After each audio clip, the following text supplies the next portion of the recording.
are listening to Next Level Thinking on St. Martin Gov Radio 107.9. Welcome back, listeners, to Next Level Thinking. I'm your host, Stephanie Hassett, and I have Caroline and Sana with me here today. For those who are just tuning in, we are discussing happiness. We're discussing what happiness is and how it's actually a chemical makeup in our body.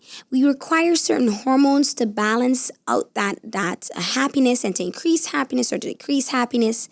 In the previous segment, we also discussed that how happiness, we're kind of born with it in a certain way. We're kind of born with a certain level of happiness already.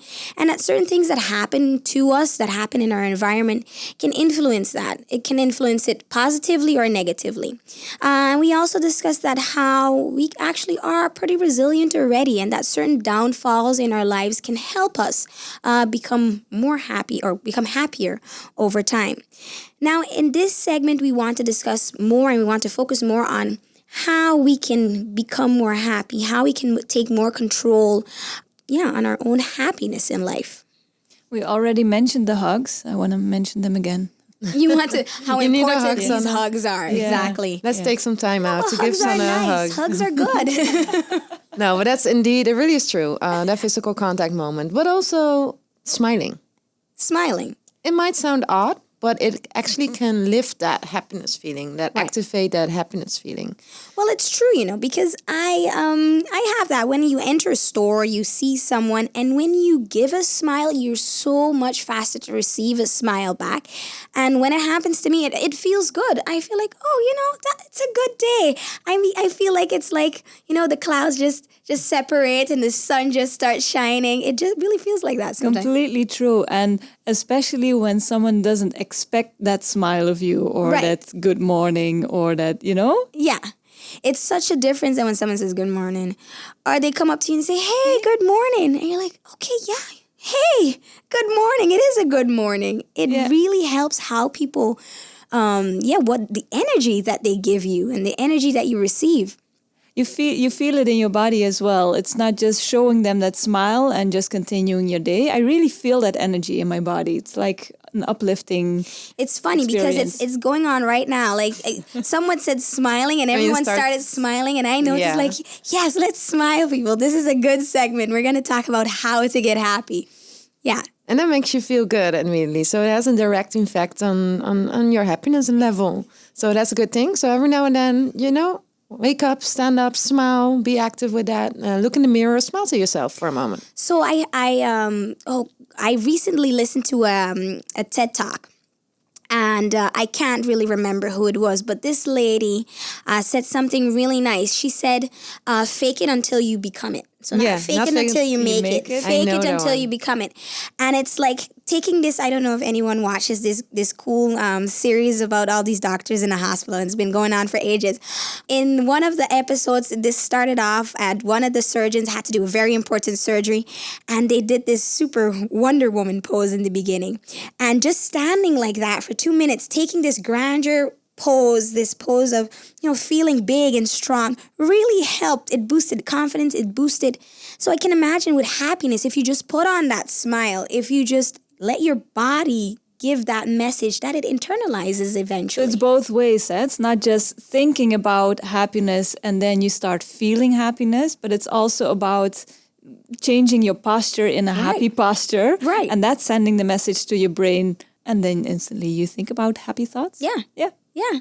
Yeah, or at least it can help. It doesn't always work like instantly, but it can help to get you in that state. So yeah, that's a good thing. And then you have to do other things as well. Did you ever hear of the saying, stop and smell the roses?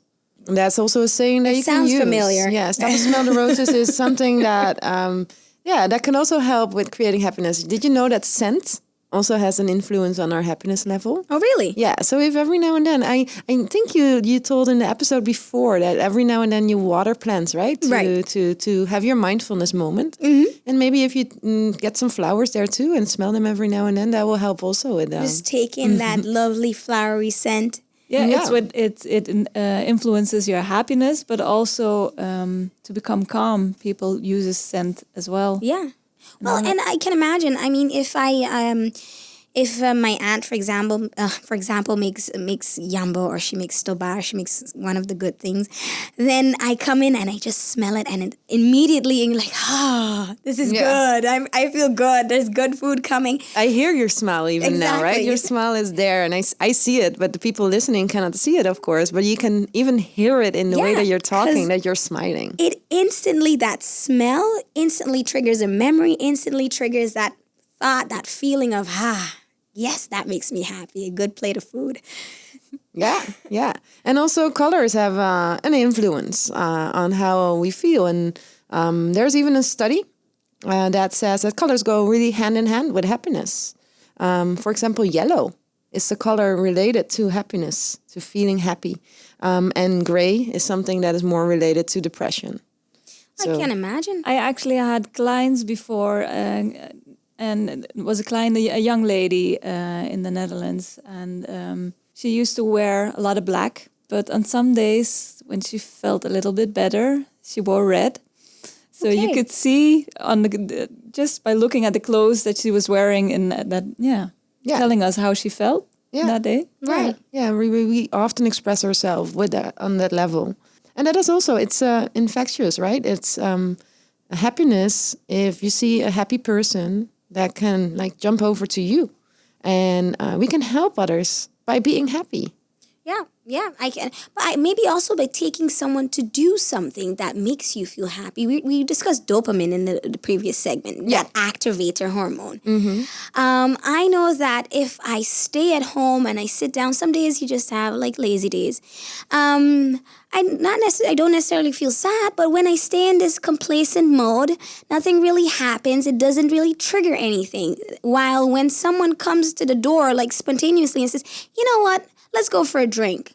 Like this activator hormone just quickly kicks in and I feel better. I feel happier. So you can take other people with you in that happiness, and you can activate them to share and join in that happiness as well in that way. Yeah, in our brain, we have mirror neurons, we call that. And that is something that kind of mirrors that person in front of you. You take over emotions from the other quite easily. True. So not only sadness, when you see people crying or just watch a sad movie, you start crying, but it also happens when people are happy and are laughing. Think about a laugh therapy. Yeah, exactly. Or when you hear a contagious laugh, sometimes you don't even know what people are laughing about, but you notice. You just start laughing. Exactly. Exactly. Yeah, there's this movie on the internet. There's this guy on a TV show in America, and I think he just starts laughing and he cannot stop. But his laugh is like contagious. So funny. It's like like that, and then it goes on and on and on. It's already working.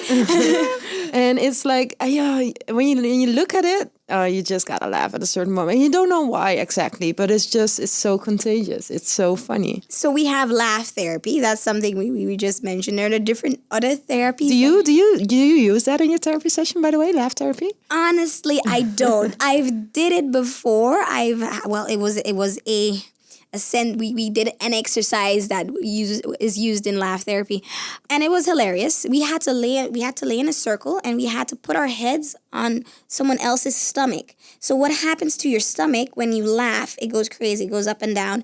So as soon as you feel that and you hear someone laugh and then your head goes up and down, it bobs. It was ridiculous, I know. And we as a group, we knew each other a little bit better than doing this with strangers, but it was hilarious. It really helped. No one knew why they were laughing, but it happened. It was contagious. So funny. Yeah, we don't use it as psychologists often in our therapy, but we are aware of the emotion, and especially what kind of emotions we're displaying to the client or the client to us, and how to make use of that. That we are aware of. Right. So there are various ways, right, we discussed during this segment, and how to create that happiness for ourselves, but also very importantly for others.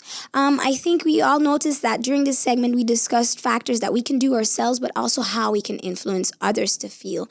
a little bit better, to feel a little bit happier, that we can give off a certain energy and we can activate other people towards that level of happiness, and they can do the same for us. During our next segment, we'll discuss a little bit more about happiness. So stay tuned to Next Level Thinking on Government Radio 107.9. Next Level